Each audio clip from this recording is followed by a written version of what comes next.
Dear sisters and brothers of my YouTube family, today we're going to look at the meaning of this word and an example with grammar.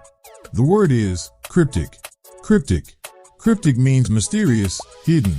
Synonyms of cryptic are ambiguous, strange.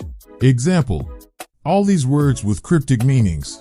All these words with cryptic meanings. Here, cryptic is an adjective. An adjective is one of the 8 parts of speech. Adjectives provide further information about a noun. Specifically, they explain more about a noun's size, shape, age, color, origin, or material. Example: it's a lovely table. Did you see how big that dog was?